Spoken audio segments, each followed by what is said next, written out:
अस्सलाम वालेकुम। आज की इस वीडियो में हम बात करने जा रहे हैं फ्लटर एनिमेशंस के बारे में।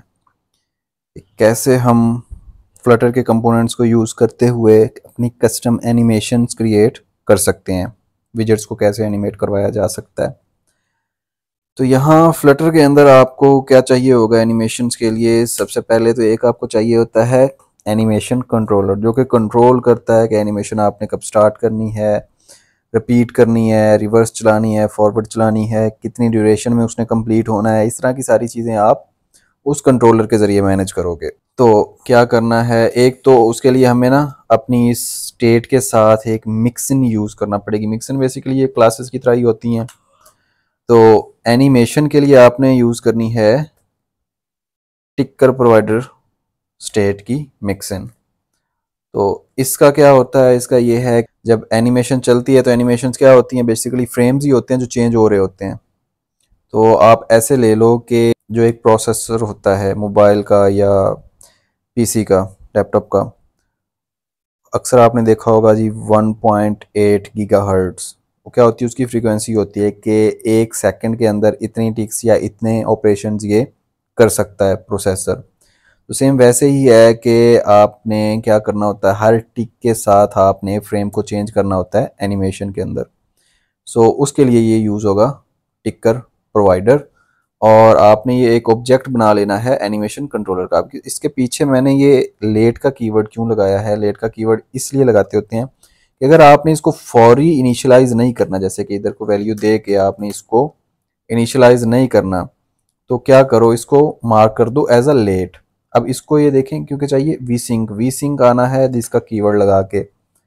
कैसे, ये बेसिकली उठाना है इसने। तो दिस मींस क्लास की इंस्टेंस आपने एक्सेस करनी है। और ये चूंकि टिकर प्रोवाइडर हमने लिया इसी वजह से लिया क्योंकि इसको हमने वीसिंग के अंदर पास करना है, इसको चाहिए होता है टिकर प्रोवाइडर।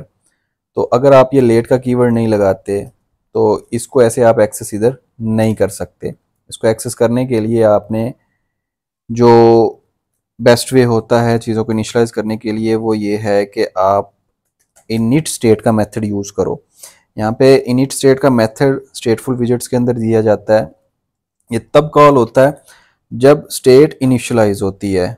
मींस आपका ये विजेट जैसे इनिशियलाइज होगा, ओपन होने लगेगा, वैसे ही ये इसने वन टाइम कॉल होना है इनिट स्टेट ने। तो यहाँ पे हम क्या करेंगे, एनिमेशन कंट्रोलर को इनिशियलाइज कर लेंगे।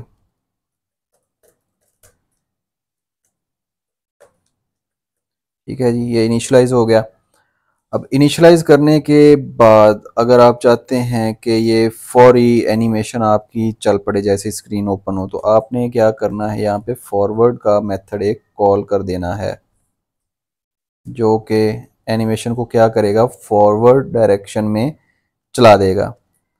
और भी आप यहाँ पे चीज़ें कर सकते हैं ऐड, जैसा कि ड्यूरेशन आपने डिसाइड करनी है कि एनिमेशन कितना टाइम चलेगी, तो वो यहाँ पे डिसाइड कर लेनी है, जैसे 2 सेकेंड्स या 3 सेकेंड्स, जितना भी आप देना चाहें वो दे सकते हैं।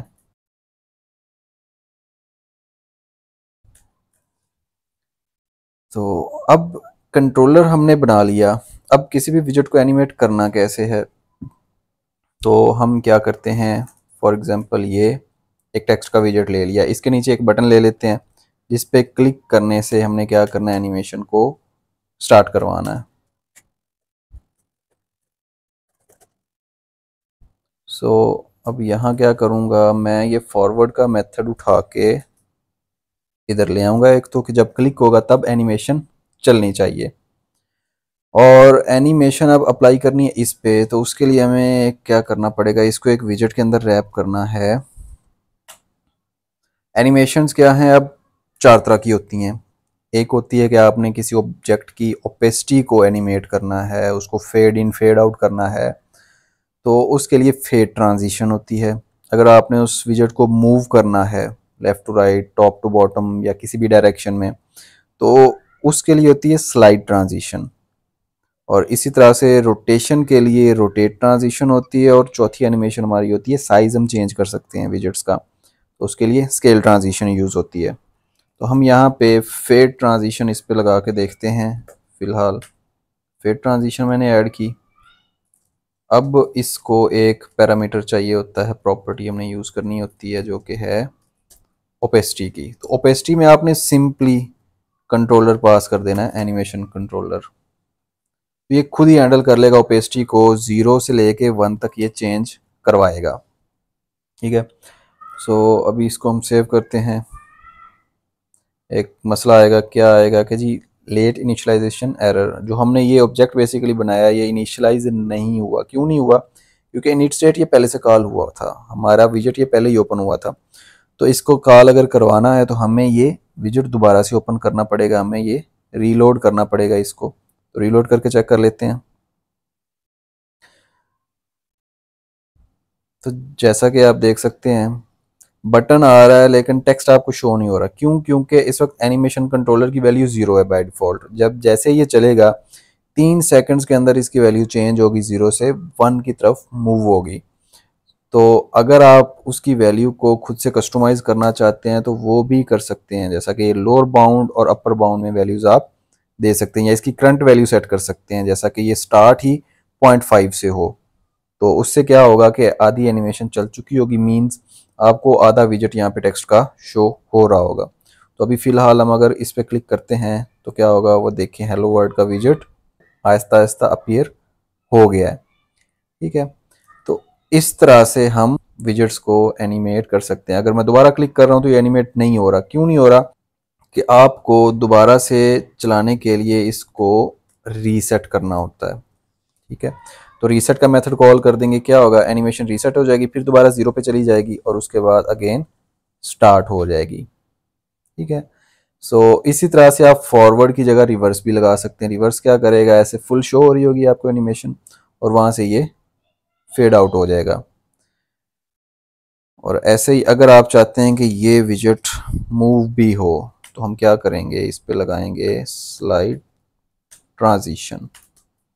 स्लाइड ट्रांजिशन के अंदर आपने देनी होती है पोजीशन। तो पोजीशन में आपने दो चीज़ें देनी है, एक स्टार्टिंग पोजीशन और एक एंडिंग पोजीशन। तो उस चीज़ के लिए एक बेस्ट क्लास है ये ट्वीन की। इसके अंदर आपको स्टार्टिंग और एंडिंग दो ऑप्शंस मिल जाते हैं, लेकिन हमने देनी है पोजीशंस। तो पोजीशन हमेशा यहाँ डिक्लेयर की जाती है ऑफसेट के ज़रिए।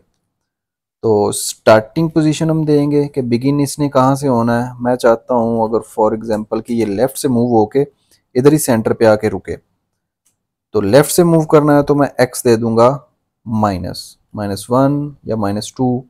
तो उतना ही अपने, अगर मैं -1 दूंगा तो अपने साइज़ के ये 1 टाइम लेफ़्ट से मूव होगा। अगर 2 दे दूंगा तो 2 टाइम्स दूर जाके वहाँ से मूव होगा। 0 में मैंने कोई चेंज नहीं करना, ऐसे ही मैं एंड दे देता हूँ। अगर आपने करंट लोकेशन पे इसको ला के छोड़ना है तो वो लोकेशन होती है 0। और एंड पे आपने एक मेथड यूज़ कर लेना है एनिमेट का, और एनिमेट के अंदर आपने एनिमेशन कंट्रोलर पास कर देना है। एनिमेशन कंट्रोलर लगाएंगे तो अब अगर हम इसको चला के देखें तो ये फेड भी हो रहा है और साथ में मूव भी हो रहा है। ठीक है, सो इसी तरह से आप बाकी एनिमेशंस भी अप्लाई कर सकते हैं, जैसा कि है रोटेट ट्रांजिशन और स्केल ट्रांजिशन। तो अब आप रोटेशन ट्रांजिशन हम लगा के देख लेते हैं वो कैसे लगेगी। रोटेशन ट्रांजिशन, इसके अंदर टर्न्स यूज़ होता है। सारी सी बात है कि कितनी टर्न्स आपने इस विजेट को देनी है।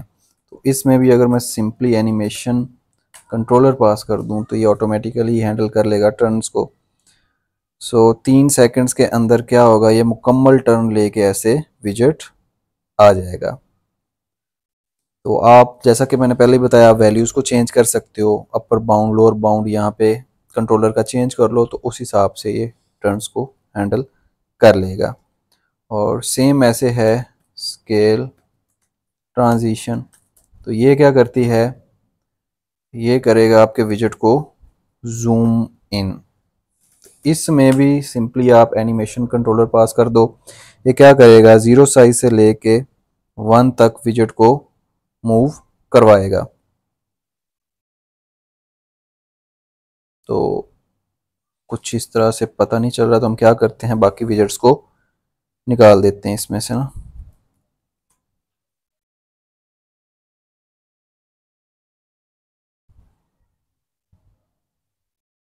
तो जैसा कि आप अभी देख सकते हैं कि स्केल ट्रांजिशन ने क्या किया, एनिमेशन को मूव किया, बिल्कुल साइज दिया उसको 0 स्टार्टिंग में, और फिर उसको आहिस्ता आहिस्ता 3 सेकंड्स के अंदर साइज 1 की तरफ मूव करवाया।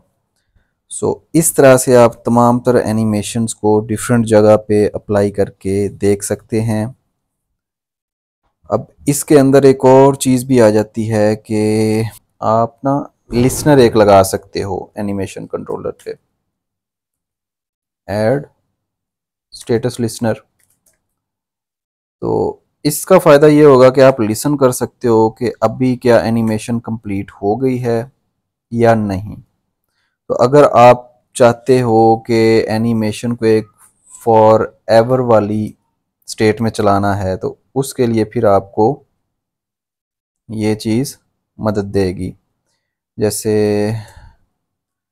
अभी क्या किया है मैंने, यहाँ पे स्टेटस चेक किया कि अगर एनिमेशन का स्टेटस कंप्लीट हो गया, मींस ये कंप्लीटेड आता है तब जब फॉरवर्ड डायरेक्शन में कंप्लीट हो जाए एनिमेशन, और डिसमिस तब आता है जब रिवर्स में एनिमेशन कंप्लीट हो जाए। तो जैसा ही अब क्या होगा, जैसे ही ये फॉरवर्ड डायरेक्शन में कंप्लीट होगी एनिमेशन, दोबारा ये रिवर्स को चली जाएगी खुद ही। तो इस तरह से ये एक कंप्लीट साइकिल बनाएगी। और अगर आप चाहते हो कि ये चलती ही रहे, तो मैं यहाँ पे दूसरी कंडीशन लगा के यहाँ पे चेक कर लूँगा कि अगर ये अभी क्या कहते हैं, स्टेटस इसका हो गया है डिसमिस, तो मैं इसको फिर अगेन फॉरवर्ड में चला दूंगा। तो इस तरह से फॉर एवर वाली सिचुएशन बन जाएगी कि एनिमेशन चलती ही रहेगी।